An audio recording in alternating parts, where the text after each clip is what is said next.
guys, I hope you guys are all doing well. Today's video is about the things that keep me up at night. My goal is to share these things that keep me up at night with you, burden you with them, then you're up at night and we struggle together. So the first thing is usually the fact that I genuinely believe that I could fight general anesthesia. Like, I genuinely believe that I wouldn't be put under. Like, have I had surgery before? Yeah. Have I fell asleep the minute they injected me? Yes. But I just feel like back then I was younger and took advantage of that, and I didn't even know there was a fight going on. Like, how do you expect me to win a fight that I didn't even know was happening? Right now, you know, someone says to me, Bella, we're about to inject you. Do I feel like I could, are you joking? Like, 100% I would stay awake, 110%. There's not even a doubt in my mind.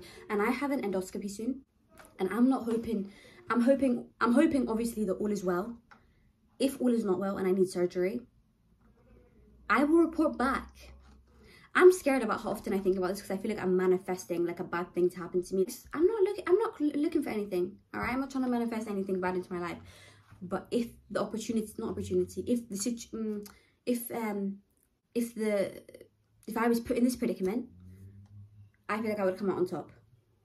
So I'll just leave you with that. The second thing is, you know, whenever someone calls Drake, Drizzy Drake, D-Drizzle, any of those variations, like, you know what I'm talking about, I always feel like it sounds like he has erectile dysfunction.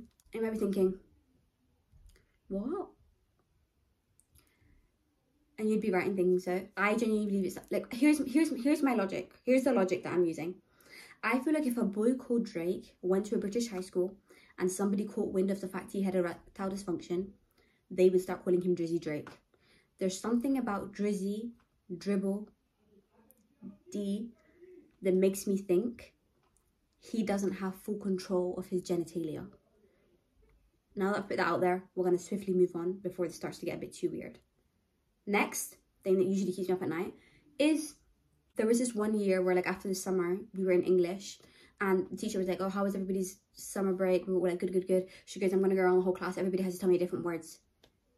Like, it can't be good, can't be great. Like, has to use a bit more of an exciting word to explain their summer. Like, one word to explain their summer. So I already know I'm thinking in my head, I'm gonna say erotic. I had the most erotic summer ever. I'm excited for her to get to me because everyone else is like, I already know what I'm gonna say. I'm better than everyone in that class. I already know what I'm gonna say. She gets to me. She goes, Bella, how was your summer? Very loud and proud. I look around. I had the most erotic summer ever. Is what left my mouth. Everybody kind of looks at each other like, wait, what? What? The whole class becomes silent. She gives me this look like, what? I am mortified. I can't even speak because I'm genuinely mortified. So I'm just looking at her, like, hoping like someone can get me out of the situation. No, I'm in it. So I'm so shocked at what just left my mouth that I'm not even like, oh my God, I'm not even like in a rush to correct myself. I'm just like processing what just happened. Then this boy from the other side of the classroom goes, before I even get a chance to say anything, he goes, no, she fucking didn't. And everybody just starts like kind of like giggling. And why would he say that? Why would he say that? Like, seriously, why would you say that? I didn't. He was right. I didn't. But if I wanted to, I could have. I was like 12. But I could have, like... Say I didn't even say the wrong word by mistake. Like, no, she didn't. Like, what's that supposed to mean? I know exactly what it means. Alright? I know exactly what it means. And you know what? Fuck you. Deadass. If you're watching this... Like, who? Why would you say that? But he said it. And that was really nice of him. It gave everyone a little giggle. And the teacher kind of was like, okay, I'm not even going to let you, like, continue talking. She just kind of was like, we're going to move on now. But then, that's not the only thing that keeps me up at night, because that leads me into thinking about when I got a free subscription for erotic novels for a whole year. So basically, I picked business as one of my subjects. There was like 6 of us in that class. I was one of 2 girls. So naturally, I'm not talking to the boys in that. No. So I go over to the one girl. I'm like, hi. I didn't really know her either. She was kind of new, so I hadn't ever got the opportunity to like talk to her. I didn't really know her. I didn't think I knew her name. I go over to her and introduce myself. This girl could not be any less interested in my friendship. I've never felt more rejected in my life. I was like, wait, I've never been put in a position where I've gone to be friends with someone and they've been like, nah. What do you mean nah? I'm just asking to look polite. Like, if I say we're gonna be friends, babe, like, I don't know what's going on, but we're gonna be friends. So we become friends. Took a little bit of time, but we became friends. And I'm noticing this girl's always writing in her notepad. So I say to her one day, I was like, babe, what's going on? Like, I was like, what's going on? Like, what are you writing? She said, mind your own business. This is also sort of how I learned to mind my own business. She goes, mind your own business. And I said, oh, don't be silly. Like, I was intrigued too, because she was acting so secretive. She goes, oh, I write short stories. I was like, okay, so like, why are you being so shy? But like, why are you being so, it's okay, like, you're okay, you're creative, like, I love that. I was like, can I read one? She goes, I've never let anyone read it. I said, well, perfect, I can be the first. Like, can I read it? No, you can't read it. So then, after a bit of back and forth, she finally gave in. By a little bit of back and forth, I mean I hounded her for weeks. She finally gives in. She lets me read it, and I'm so excited, because I've been looking forward to this. This is like weeks of hard work and grinding to read these stories. I also was basically doing anything I could to avoid doing my actual work. She finally lets me read it. I'm so excited. I'm reading. About 2 sentences in, and then I read another 2 just to really make sure, I realise she writes erotic novels. So I'm reading, and I'm like, oh my god, she's writing erotic novels. I'm like, oh, okay. I'm already into these. I really should mind my business, because now I'm in this position. Who put myself in this position? Me. I only have myself to blame. So I'm like, oh my god, she's giving me this, right? So then I'm like, oh, she just trusted me with this. Like, I would never let anyone read an erotic novel I wrote. Not that I do write any, but if I did, I would never let anyone read. So the fact she just let me read it, I'm thinking, oh my god, like, so I'm like, oh my god. So I'm reading this, and I'm at the end of it, I close it over, and I give it back to her, and I say, thank you so much for sharing that with me. That was lovely. I really do appreciate that. She's like, no worries. Our friendship's doing better than ever. It's been doing better than ever. The next session, she comes in with 3 more stories, and she goes, I bought a couple of these out of the archives. Read them and rate them. Tell me what you think. What? Of course she has. Of course she has. Because I hounded her. She's now trusted me. Let me read her story.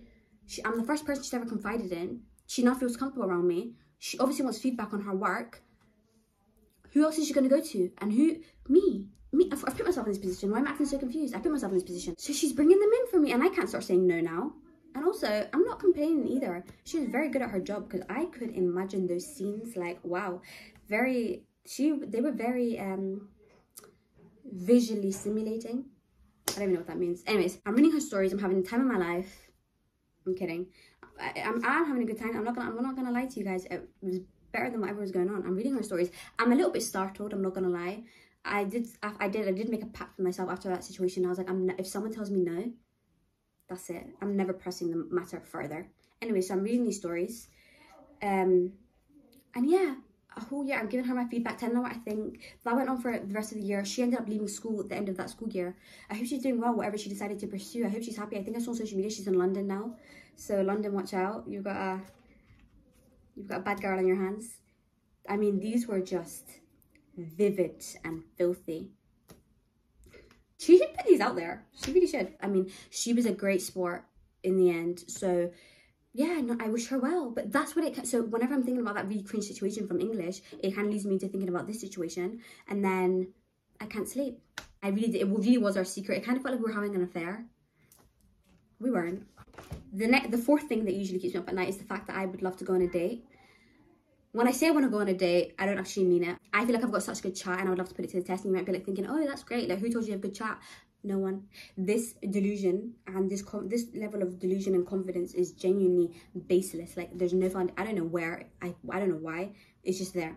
So I would love to go on a date, and I would love to put it to the test. I would want to see. Here's the thing though, I don't feel like I could have a bad date, because I feel like if I'm there, I don't understand how it's supposed to be a bad date. Like, I'm gonna be so fun. I'm gonna be so funny. Have you ever had a conversation with me? It's gonna be so funny, so engaging, so captivating. You're gonna have the best time of your life. So when people are like, oh, I had a bad day, I'm like, oh, how did you know it was a bad day? Oh, like the conversation wasn't flowing, and I'm like, I would talk to myself for the full couple of hours, and I would have a great time. But then I think about all the steps I need to take in order to go on a date, and I think, I'm not doing that. And the fifth and final thing that keeps me up at night, not the final thing, just the end of this list, is people who make thirst traps on the internet. I don't know what other way you can make thirst traps, but people make thirst traps on the internet genuinely are different. They're such an enigma. They're such a different breed. They're so intriguing and fascinating to me. I would love to sit down with one of them and have like a one-on-one conversation, because I want to know how it affects their day-to-day life, because I want to know what their friends and family think. Because if I posted something like that, my friends and family would slate me.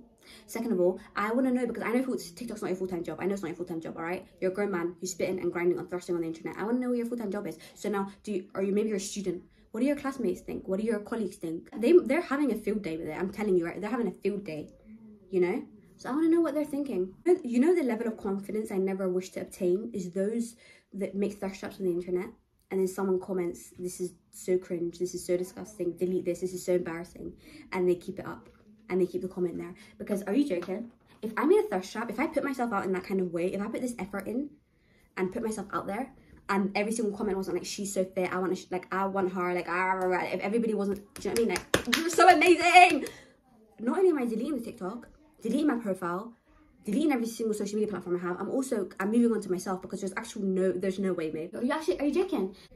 If anyone who frequently makes thirst traps on the internet would love to slide into my DMs and let me know how that affects their day-to-day life, I actually am genuinely curious. Don't hesitate. I will leave it in the description box. So yeah, guys, that's the 5 things that keep me up at night for this video. I hope now that you're burdened with these, like we discussed, and hopefully these start keeping you up at night. Okay, guys, I hope you guys enjoyed this video. I'll see you guys in the next one. Bye.